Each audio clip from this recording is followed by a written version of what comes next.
Bonsoir et bienvenue pour ce mercredi soir et toujours cette lettre qui Paul écrit à Ban Éphésiens et le chapitre 5 et le verset 25 à 33.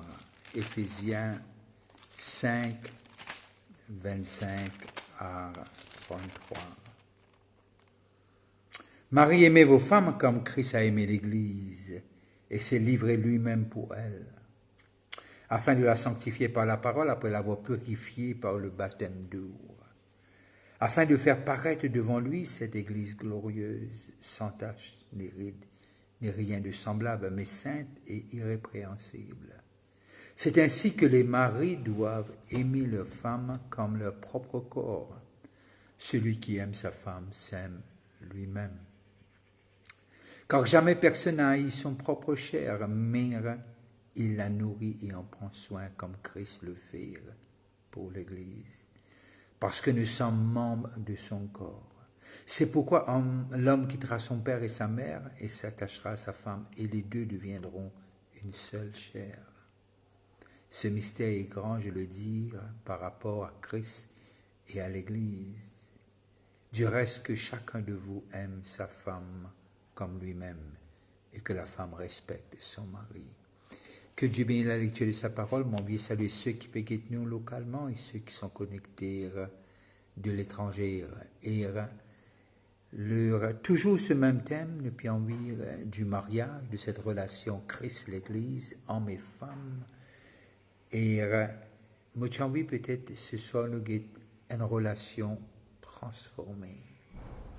Et nous devons réaliser que les épîtres finissent écrire pour l'Église. L'Église, côté Naman, né de nouveau, ceux qui comprennent, ils finissent recevoir l'Esprit de Christ. Qui veut dire que c'est un peu, lorsque l'Épître écrit à ceux, ce qu'il dit dans le chapitre 1er, le verset 17 et 18, afin que le Dieu de notre Seigneur Jésus-Christ, le Père de gloire, vous donne un esprit de sagesse et de révélation dans sa connaissance, et qu'il illumine les yeux de votre cœur, qu'il illumine les yeux de votre cœur, pour que vous sachiez quelle est l'espérance qui s'attache à son appel, quelle est la richesse de la gloire de son héritage qu'il réserve aux saints à nous. Alors, lorsque tous les épîtres écrivent, ils sont écrits pour ceux qui possèdent l'esprit de sagesse, qui possèdent l'esprit de Dieu. C'est à Samandimounlar que les épîtres ont été écrits. Et là, dans sa grand thème, Christ, l'Église, homme-femme, et c'est un de mes textes qui élabore beaucoup sur le mariage.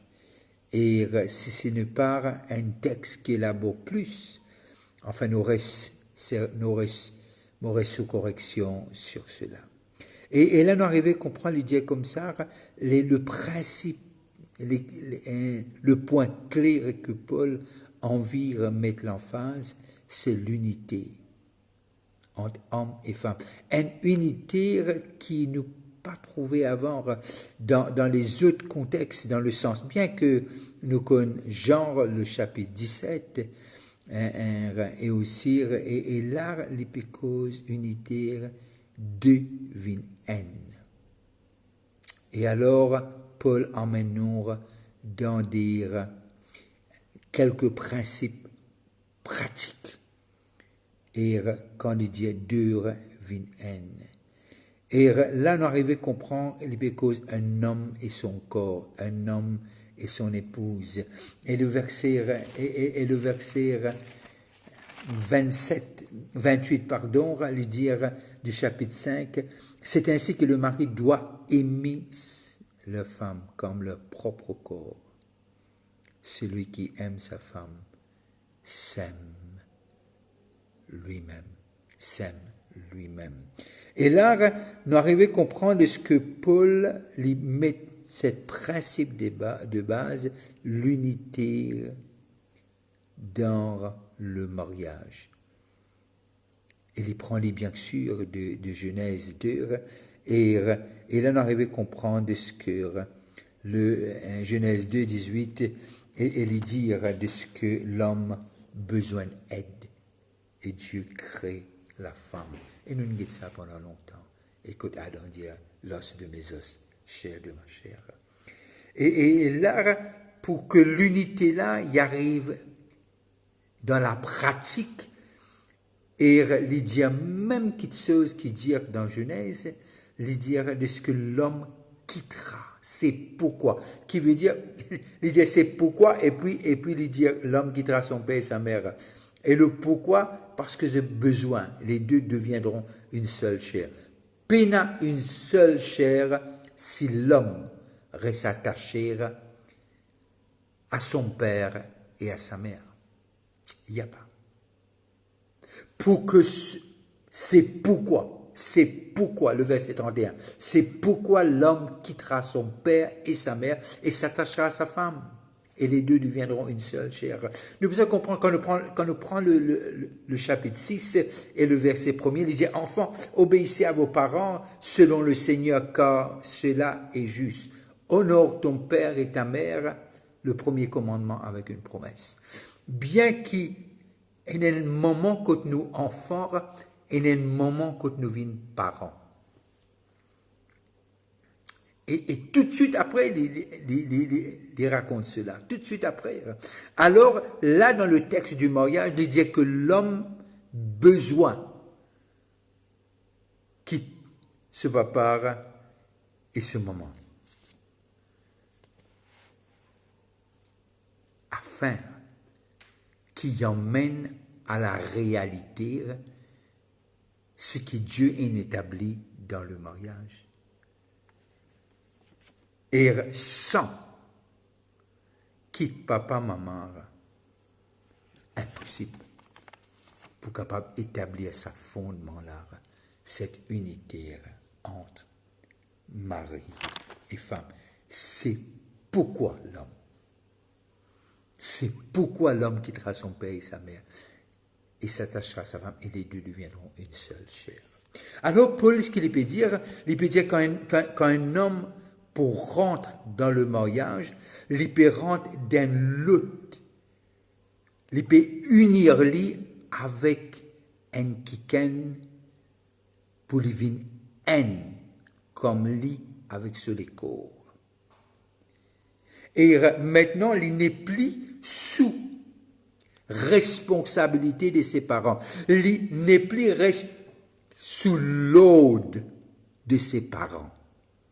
20 ans, 24 ans, 25 ans, 30 ans, peu importe combien de temps il reste avec les parents. La case papa ou la case maman. Mais là, il n'est plus, les parents n'ont plus le droit de donner des ordres lorsque l'enfant est marié. Parce que l'IP forme une autre unité. Et l'IP forme, on nous dire, sa famille. Que c'est lui qui pour la tête. Bien sûr, pendant un moment, ce papa finit la tête de la famille. Maintenant, dans le mariage, c'est quelque chose d'extraordinaire parce que c'est un principe. Et maintenant, l'IP rentre dans une intimité qui au-delà de cette relation qu'il tient avec ses parents. Il est au-delà. Et il est plus intime que relation qu'il tient avec ce papa et de ce maman. Je le redis. Relation que le mari peut avoir avec sa femme, c'est beaucoup plus intime que sa relation avec ses parents. Aussi longtemps qu'il n'est pas encore marié, il a besoin loyal à ses parents. Là, mais après le mariage, il continue à honorer ses parents. Ça va sans dire. Mais ce loyauté maintenant, il vient plus pour sa femme que ses parents. Et c'est quelque chose qui cause beaucoup de conflits dans le mariage. Nous tenons ça causer là, bien Maurice. Femme qui a gagné des 3 mamans, qui a gagné une seule. Pas qu'on écoute dans le tiers ça. Pas qu'on écoute dans le ramasse, cette histoire-là. Mais ce n'est pas biblique. Et moi, pour oser dire peut-être, il vient d'un endroit qui n'est pas trop propre, ça. Laissons ça pour le moment. Mais ce n'est pas loyauté maintenant du mari vis-à-vis de sa femme. Avant tout. Et c'est ça qui Paul puis amène l'église d'Éphèse, les chrétiens, les nés de nouveau, baptisés du Saint-Esprit, parler en langue, à comprendre. C'est pour cela tout de suite après, quelle coïncidence de vous dire, enfants, obéissez à vos parents, selon le Seigneur, car cela est juste. Oui, c'est juste pour une saison. Mais honorer, peine en saison. Nous honorons nos parents jusqu'à ce dernier souffle. Mais pas au détriment du mariage. Nous loyauté, bon ben répète ça mot-là, vis-à-vis de leur femme, de leur corps, comme Christ et l'Église. C'est ça l'exemple qui a mené. Maintenant, l'homme devient le chef de sa famille. Les petits enfants, les petits obéir, ben l'autre ses parents, maintenant c'est à lui de fonder quelque chose. Nous considérons bien, fondre une famille, fondre un foyer. C'est ça qui Paul peut dire. Il peut créer une autre unité. Et ça commence, lui et sa femme, bien sûr Dieu au centre, pour faire une famille. Et là, on trouver un réajustement mental. Et c'est crucial pour l'homme. Pardon. Et c'est crucial pour ses parents. Et il y a l'autre responsabilité, une nouvelle vie avec une autre personne qui appelle sa femme.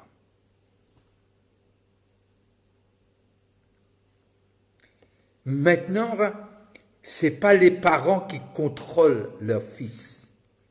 Moi, je peux dire que c'est sa femme qui contrôle lui. Non, on ne peut pas dire ça. Loin de là.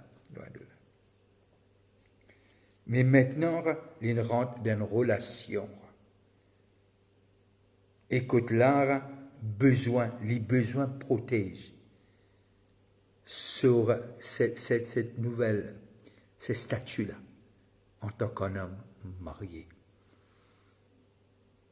Les besoins défendent tout quelque chose qui peut pour interférer entre lui et sa femme. Jalousement les besoins veillent là qui peut avoir interférence. Et il n'est plus ce qu'il était avant. Nous connaissons ce dialogue-là bien. Ah, il m'a il oublié ses parents. Non, il n'a pas oublié. Loin de là. Il y a un réajustement. Les besoins de sa femme sur les temps qu'il a besoin. Non, au fait, les besoins sont les mêmes en passant. Hein. S'il n'est pas sans il en reste zénès, dans le sens zénès, il reste toujours, comment dire, célibataire, vivre la vie célibataire et être marié. C'est un paradoxe, ça. Ça n'a pas marché. Et c'est pas ça que la Bible, que Paul peut enseigner. Une grande différence entre l'homme célibataire et l'homme marié. Une autre relation. Maintenant, justement, il n'est pas tout à fait facile. Hein? Soyons honnêtes. Et nous connaissons bien Moïse. Peut-être la femme pas cru pareil comme à ce moment j'ai habité avec lui. Le danger, si Marie est encore à l'autre carré que de ce moment pour mener la case. Ou bien qu'on peut manger, manger sa femme et manger sa maman. Écoutez, ça s'apprend. Ce sont des choses qui peuvent prendre. Mais les besoins veillent sur cette relation. Premièrement, maintenant, nous trouvons ce loyauté vis-à-vis de sa femme, avant tout. Un lot unitaire qui fait une vigne à l'existence. Le verset 31. C'est pourquoi l'homme quittera.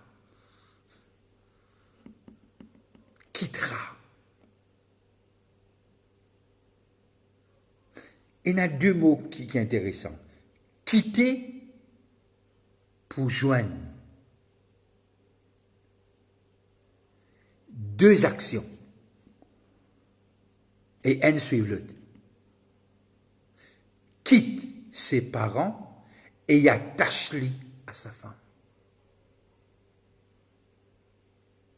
Attache-lui à sa femme. Et les deux sont importants. Et il y en a un qui précède l'autre. Quitter, commencement, joindre sa femme, second. C'est ça que Paul peut dire dans ce texte. Et c'est ça que Dieu peut cause à travers de Paul et Poimenli explique sur le mariage, sur ce sujet. Maintenant, bien qu'il restera toujours enfant de ses parents, toujours, mais il prend une responsabilité qui demande les temps, qui demande qu'il y retrouve son bonne priorité et qui son investissement dans le mariage pour bouffe beaucoup de ce temps. Et ça réajustement-là, il prend les temps. Et si pénal l'interférence des parents, côté de la femme comme de l'homme, de deux côtés, les rend les choses beaucoup plus faciles. Énormément. Ah, tu n'es plus comme avant. Mais les bisins n'est plus comme avant. Les bisins meilleurs. Ah, tu n'oublies nous, tu es une femme. Le comme ça, là. Au fait, quelque part, ce priorité ne changeait. Aujourd'hui, les besoins devant Dieu, ce première responsabilité devant Dieu, c'est sa femme. Il continue à honorer ses parents. Mais mon pensée, s'il traite sa femme bien, déjà il peut honorer ses parents. Parce que la société vous dit, tu produis un homme instruit et comment traite une femme. En fait, c'est ça. Mais parfois, c'est ça qui nous tendait. Il y a tellement d'affaires qui ne pas besoin d'entendre. Quitter pour s'attacher. Quitter pour s'attacher à sa femme. Je dois terminer là pour aujourd'hui. C'était un plaisir d'être avec vous et passer une très bonne fin de soirée. N'arrêtez pas de prier pour le pays. Et je vous invite personnellement à nous visiter à Grace Fellowship. Je ne vous invite pas à changer d'église. Non. Mais si vous êtes dans le parage, vous êtes la bienvenue. Et ceux qui m'écoutent, n'abandonnez pas vos assemblées. Et que Dieu vous bénisse là où vous êtes. Et priez pour cette nation. Et on se voit demain à 7h et aussi dimanche à 10h. Que Dieu vous bénisse. Et si vous êtes à table, bon appétit. Restez connectés. Vous êtes spécial. Bye bye.